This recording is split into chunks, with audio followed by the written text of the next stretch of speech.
ഓ മോനെ കയറി നോക്കാൻ തോന്നിയത് നന്നായി, അല്ലെങ്കിൽ മിസ്സായനെ. ഒരു സിനിമയുടെ ക്ലൈമാക്സ് ലൊക്കേഷൻ പോലെ ഒരു സ്ഥലം നെല്ലിയാമ്പതിയിൽ ഒളിഞ്ഞിരിപ്പുണ്ട്. എൻ്റെ ലാസ്റ്റ് നെല്ലിയാമ്പതി ട്രിപ്പിൽ കണ്ടാണ്. ചിലപ്പോൾ നിങ്ങൾക്കും അറിയായിരിക്കാം. സത്യം പറഞ്ഞാൽ എനിക്ക് അങ്ങനെ പ്ലാനൊന്നും ഉണ്ടായിരുന്നില്ല. ചുമ്മാ വണ്ടി ഓടിച്ച് അങ്ങനെ പോകുമായിരുന്നു. എൻ്റെ വീക്കെൻഡ് റൈഡ്സോ വൺ ഡേ ട്രിപ്സോ ഒക്കെ അങ്ങനെ തന്നെയാണ്. പ്രത്യേകിച്ച് പ്ലാനോ എന്ത് കഴിക്കണം എവിടെ നിന്ന് കഴിക്കണം അങ്ങനത്തെ പ്ലാനുകളോ കാര്യങ്ങളൊന്നും ഞാൻ ചെയ്യാറേ ഇല്ല. ഞാൻ ഒരു കണ്ടന്റ് ക്രിയേറ്റർ ഇൻഫ്ലുവൻസറോ ഒന്നും അല്ലാത്തതുകൊണ്ട് അധികം വീഡിയോസൊന്നും അങ്ങനെ ഇൻസ്റ്റാഗ്രാമിലോ ഫേസ്ബുക്കിലോ ഒന്നും പോസ്റ്റ് ചെയ്യാറുമില്ല. പക്ഷേ യാത്രക്കിടയിൽ ഇതുപോലെ നല്ല സ്ഥലങ്ങളൊക്കെ കണ്ടു കഴിഞ്ഞാൽ ചിലപ്പോൾ ഒരു ഫോട്ടോ അല്ലെങ്കിൽ ഒരു വീഡിയോ ഒക്കെ എടുത്ത് പോസ്റ്റ് ചെയ്യാറുണ്ട്. അങ്ങനെ ഞാൻ ഈ റൈഡിൽ ഈ ചർച്ചിന് ഫ്രണ്ടിലുള്ള ജസ്റ്റ് പാസ് ചെയ്ത് പോകുമ്പോഴാണ് പെട്ടെന്ന് ഇത് സ്ട്രൈക്ക് ചെയ്തത്. ഒരു പോസിറ്റീവ് ആംബിയൻസ്, ഭയങ്കര പോസിറ്റീവ് ആംബിയൻസ് ഉള്ളൊരു ഒരു ചർച്ച്. എന്താ പറയുക, സിനിമയ്ക്ക് സെറ്റിട്ടതുപോലെ എന്നൊക്കെ പറയില്ലേ, അതുപോലത്തെ ഒരു ചർച്ച്. ഇത് ഫങ്ഷനിലാണോന്നോ അല്ലെങ്കിൽ ഈ പള്ളിയുടെ പറ്റി കൂടുതൽ ഡീറ്റെയിൽസോ ഒന്നും എനിക്കറിയില്ല. ചോദിക്കാനാണെങ്കിൽ അവിടെ ആരും കണ്ടതുമില്ല. ഗേറ്റ് ലോക്ക്ഡ് ആയതുകൊണ്ട് അകത്തേക്ക് കയറാനും പറ്റിയിട്ടില്ല.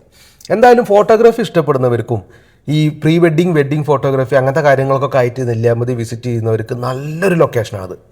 ഒരു സംശയമില്ല, മിസ്സാക്കരുത് ഒരിക്കലും. എന്തായാലും ഞാൻ ഇതിൻ്റെ ലൊക്കേഷൻ കോർഡിനേറ്റ്സ് ഞാൻ എന്തായാലും എൻ്റെ ഡിസ്ക്രിപ്ഷനിലോ അല്ലാന്നുണ്ടെങ്കിൽ കമൻസിലോ കൊടുക്കാം. പിന്നെ ഈ പള്ളിയെ പറ്റി കൂടുതൽ ആർക്കെങ്കിലും എന്തെങ്കിലും അറിയുമെന്നുണ്ടെങ്കിൽ ഒന്ന് കമൻസിൽ പറയാം. അതുപോലെ തന്നെ ഇതുപോലെ നല്ല ലൊക്കേഷൻസ് അറിയുന്നവരും ഒന്ന് പറഞ്ഞു തരിക.